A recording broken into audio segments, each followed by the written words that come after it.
Thank you very much for joining us, and thank you again to Raya and Mordechai Meltz. Today we're going to be talking a bit about Yaakov Avinu, about one of maybe the most important of our forefathers.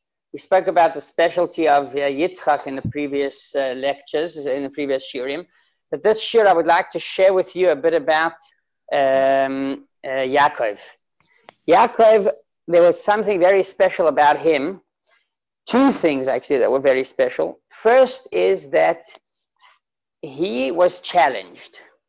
He was challenged. He went to Egypt. He went to Haran, to a place that was, the Torah describes it, the Midrashim describe it as Haran Af Shel Olam, which means that was the worst place to be. It was like, I don't know, going today to Las Vegas or something like that, to Atlantic City.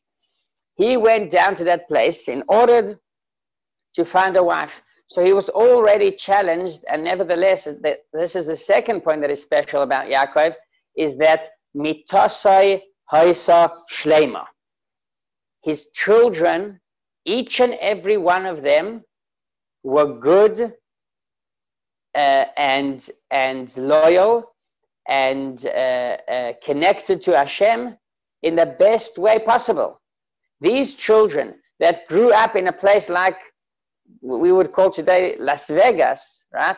The Haran Af Shel Olam, Haran, even though they grew up in such a place, they're still kept in a strong way. And today we're going to talk exactly about that topic. Well, what is basically the best way? How can we raise children in a way that will keep them in the path of Torah and mitzvahs, will keep them in a positive path, in a Jewish path, in a path of values? What is the true way to keep our house going in the best direction possible? So I would like to share with you a story about the Russian army. In the old days, the Russian army was known to be one of the most strict armies in the entire world. And there was a bunch of soldiers that these soldiers basically went to a bar and they drank. They were drinking all night, and as good Russians, they knew how to drink. They came back all completely shikar. They were all drunk, and on the way, they fell to the ground. They couldn't even come to the base. Unfortunately for them, their commander walked by that night and saw them in that situation. When the commander saw them in that situation, he didn't say no word. But the next morning, he gathered them all and he said to them the follows. He told them, who drank last night? So they knew that probably he knows what happened. They didn't want to get over in too much trouble. So they admitted, all of the soldiers admitted that they drank. The amount of soldiers that actually drank, they all said yes. They picked up their hand and they said, yes, we drank. So the commander calls one of them and he tells him, you now are going to be sent to Siberia, to jail, for the next 10 years. So that soldier asked, well, why am I the only one to get such a punishment? What about all the other friends of mine that drank? They admitted that they drank. Why am I getting this punishment? What did I do worse than the rest? So the commander told him the follows. He told him the rest of the soldiers, when they fell with their heads towards the base. But you, when you fell down to the ground, and when I noticed you when I passed by, your head was still towards the bar. This is an interesting story. It can teach us a lot about true perspectives. And basically the moral from the story is that everyone can make a mistake. We're all human beings. We all have things that we want. And we all sometimes don't do what's needed and what's right. We can always fall. The question is, where is your head? If you fall, at least fall in a way that you show that this is a temporary thing, that your head, that your purpose, that what you really want is towards the base and not towards the bar. But if you are facing the bar, if your head is facing the wrong way, you are basically actually showing that you really are in that mindset. That's what you're looking for. In such a case, you deserve a punishment. So what is this story? What does this have to do, the story? What does it have to do with Yaakov? What's the connection to Yaakov? So basically, there's a few interesting things also in the Parsha before, Parshat Vayishlach, and also in our Parsha that teach us about this idea, about this concept. I want to start with last Parsha, but just a short idea from that Parsha. Vayetze Yaakov mi Be'er Shava vayelech Harana. Yaakov leaves Be'er Shava, leaves his hometown, and he goes to Haran, to that place. And it says that he walks, he rests there, he sleeps, and when he sleeps, he's afraid of, it doesn't say that he's afraid, he says that he builds himself some kind of, I don't know, it's like kind of a house, or not a house, but he puts stones around his head to protect him. Chazal tell us he was afraid of the animals that were free, and in those days no one could disturb the animals, and because he wanted to protect himself from them, so he put stones around his head. And we know a few interesting midrashim that the stones all wanted to be as close to the head as possible, and they became united and they became one big stone. But before that medrash, Yaakov Avinu was afraid from these animals. Well, why did he put the stones only around his head? Why didn't he put them around his whole body? Would he not mind the lion biting him, biting off his hand? Is that the case? Of course not. If you are protecting yourself and you are afraid from the animals around you, then you should protect your whole body, your entire body. Not only your head. What does the Torah here come to tell us? What is the point that the Torah is trying to make when the Torah says, keep your head protected? Yaakov Avinu kept he made sure that his head was protected, but the rest of his body he wasn't really, he didn't pay much attention to. The truth is that this point is a point that teaches us for our entire lives. And again, it connects to this story about those Russian soldiers. You must protect your head. Your head always must be in the right place. That is the main focus that we should have in our lives, because we can always fall, we can always make mistakes. We get bitten by lions occasionally. Sometimes they bite off a leg, sometimes a hand, not literally, of course. But the idea is that what the Torah wants, what Hashem wants, is for our heads to be in the right place. It's interesting because when we talk about parnasa is one of the most interesting topics in Yiddishkeit and in Hasidus and in our lives. Our lives are built a lot about parnasa. Everyone's looking for a parnasa, he needs to make a living. But the Torah, on the one hand, the Torah tells us that you've got to go sheishes yomim tavod. For 6 days, you've got to go work. You've got to go work and you've got to make a living. You have an obligation to bring parnasa. But on the other hand, Torah teaches us, Hashem teaches us that He gives the bracha. The bracha isn't the work itself. Birkas havaye hi ta'ashir. The blessing of Hashem is the thing that makes you rich, not your own powers. So how do these two things work? Let's ask the question that follows. If it's the bracha of Havaya, if that's the Birkas Hashem, so I could sit all day at home and pray for the bracha of Hashem, and then I'll become rich. I'll have a parnasa. But if you say you've got to go work sheishes yomim tavoid, so then what is the idea about Birkas Hashem hitashir? Why do we need to come to the blessing of Hashem when we go out and we work 6 days? There's kind of a paradox, a contradiction here. But the truth is that this is another thing that Yaakov taught us. Yaakov said, of course you've got to go work. Of course you've got to go and make your living, which means you've got to actually go out there and you can't sit at home, even if you daven. But your head, your understanding should be that it's the blessing of Hashem. And the only thing that you're doing is using your hands. You're making kelim. You're making what we call a keli, a vessel for Hashem's bracha. So it's a combination. It's not a contradiction. It's a combination between our heads that are connected deeply to Hashem and our hands and legs and feet that are actually going and doing the actions to make a tool for Hashem's bracha. You want to receive Hashem's bracha. It's literally like receiving something, receiving water from the river or from the tap. You open the tap. If you're not going to make a keli, a tool, a cup, bring a cup or whatever you want, but you've got to somehow make sure to actually receive this bracha.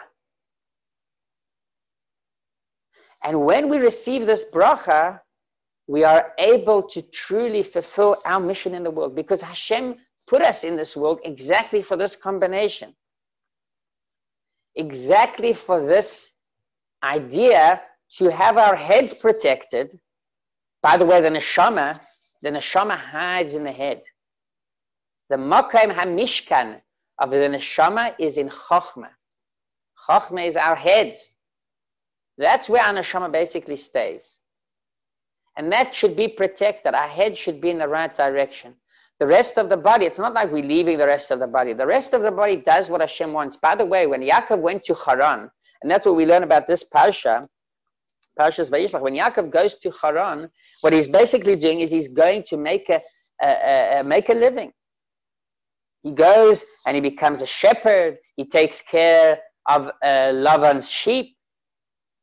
So he goes to work, and he goes with the full mindset of going and working, but his mind is protected in the middle of the way. And he hears that Esav is approaching him with 400 people, 400 warriors, 400 fighters that are coming to basically kill him and his 12 children and his wives.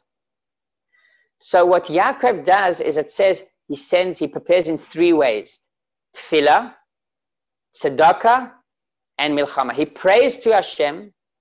Sorry, not tzedakah. Tefillah, he prays to Hashem. He sends gifts to his brother, and he also prepares for war. These 3 things, they combine the exact thing that we were just talking about.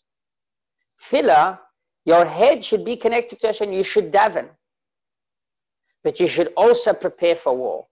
That is basically the idea. Also, preparing for war means that Hashem wants us to prepare for this war. It's not that we're saying, well, I rely on Hashem just 50%. That's why I'm praying. But I'm also saying, well, in case Hashem is not really going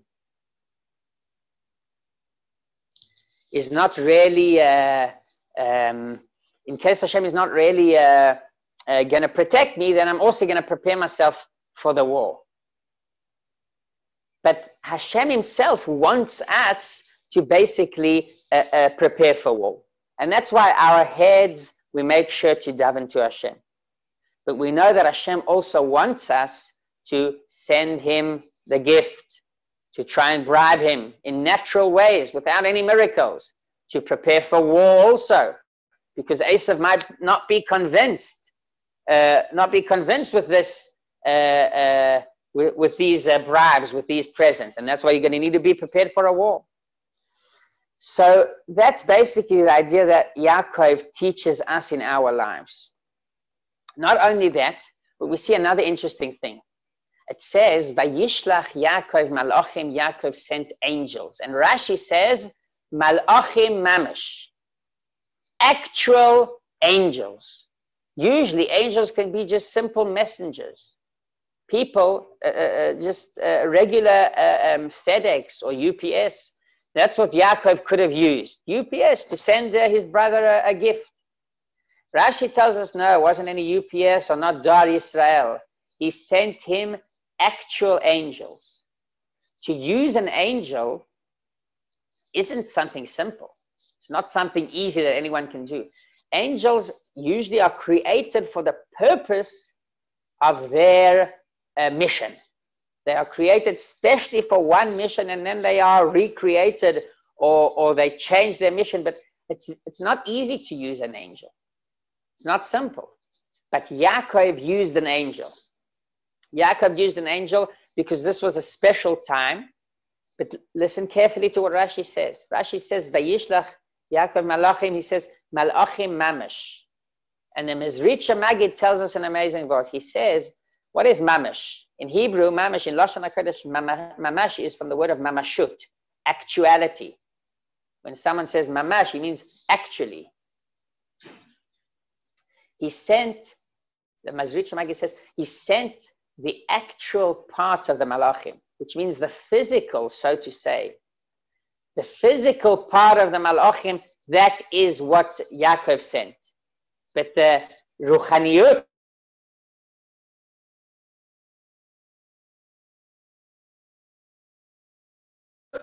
the spirituality of the Malachim, part of the Malachim, not send that.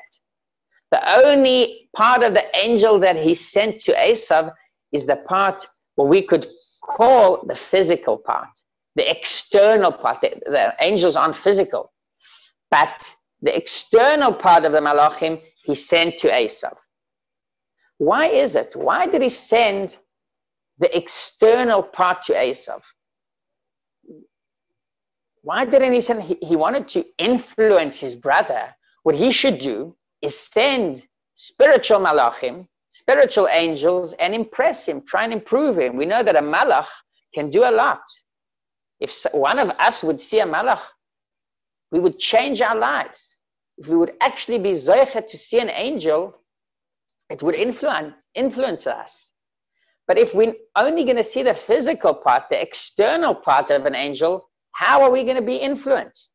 We've got to see the spiritual part. The spiritual part has got to be also with us. That's the actual thing that can influence us. So the truth is like this. The truth is, and this is an amazing idea, that even when Yaakov Avinu sends Malachim, he sends only the external part, but the mamoshes he keeps here. The same way as that he kept his head protected, and the rest of his body he let to make contact with the world, but his head he kept with himself. The same way the angels also, he did not send the angels. He did not send the angels with the internal part as well. The internal part he kept with him, because we must always make sure that when we influence someone else, when we have a connection to anyone else, that our heads, the essence is with us. That's a very important lesson, and it can teach us a lot about educating children, influencing other people. First of all, when we want to educate our children, we want to make sure that they actually follow what we say. You've got to accept the fact that children are going to make mistakes, as everyone makes mistakes. The main thing to make sure is that the head of the child is in the right place. And that is something that a warm home makes sure. Loving parents make sure that the head of the child is in the right place. Because children, many times they misbehave, many times they do things that they aren't supposed to do. But if we know that the head is in the right place, at the end of the day, they'll be good. That's why when we send malachim, when we send shlichim, we must always make sure that the mamashut, the mamashut, only the external part is sent, but we keep the head close with us. We never give up on the head, and we never give up on the actual, on the essence of the part. I would like to end with an interesting story about the Alter Rebbe, which can also teach us a bit about this avodas habirurim, our work in the world, to understand to what level a tzaddik can actually come. The Alter Rebbe was such a tzaddik. It says that he once had a guest over, another Admor, and when he had that guest over, what he basically did was they sat to eat. And they knew that the tzaddik is coming, so they prepared fish, and they prepared the fish, but they said, okay, you're going to be in charge of making sure that this is done. One thing they forgot to sort out is the salt. No one was told that you are in charge of the salt, to make sure that there's enough salt. So what happened was that one person said, oh, probably they didn't put salt in the fish. Let's put it. So he added. Another person said, before they gave it to the table, he said, yeah, probably they didn't tell anyone to put the salt. So I'm going to put the salt. And turns out that this fish was more salt than fish. And they gave it to the Alter Rebbe and his guest. And the guest, as soon as the guest ate it, he put it to the side. He said, I can't eat it. And the Alter Rebbe was continuing on eating this fish. So the Alter Rebbe asked him, why are you putting it aside? Why aren't you eating it? He said, it's too salty. So the Alter Rebbe replied, the Alter Rebbe said that since the time that I was in Mezrich, with the Maggid Mezrich, I do not taste food anymore. He was able to influence himself not to actually eat, not to actually taste the food. This is a high, very, very high level that aren't shaykh to any one of us. And Adarabah, when we want to connect to the world, so our heads should be in a place where we're not here for the food itself. But Torah, that Hashem wants us to enjoy the things in the world and to elevate them in two ways. You elevate something, first of all, by eating it for the purpose of keeping Torah and mitzvahs. If we eat a breakfast on purpose to basically have koyach for the shiur, or for learning, or for working to bring parnasa and to give tzedakah, it's perfect. Another option is when we eat in order to, on Shabbos. Shabbos is a magical day. The whole purpose of Shabbos is to enjoy our food. But this is a story that shows us the level of the high tzaddikim, that they couldn't taste the difference. It was salty, it wasn't salty, it was the same thing for them. So Be'ezrat Hashem, what we could learn from, what I learned from this, is that we should always make sure that our heads are screwed on, basically, that they're in the right place, and that they are always connected to Hashem and always in a good place. And our body, our hands, and the rest of our body should influence the world in a way where we don't connect to it. We don't send the essence of the Malachim into the world. We keep the essence of the Malachim with us. What we send to the world to influence the world and to do a birur like Yaakov wanted to do to Esav, we only do in an external way. B'ezrat Hashem, we should all have a great week, and hopefully we'll see you guys next Sunday, B'ezrat Hashem, for another shiur in the Parsha. Thank you very much to Raya and Mordechai that are helping us very much with all these videos and with the Facebook Live and everything. Thank you very much. Have a great day, everyone.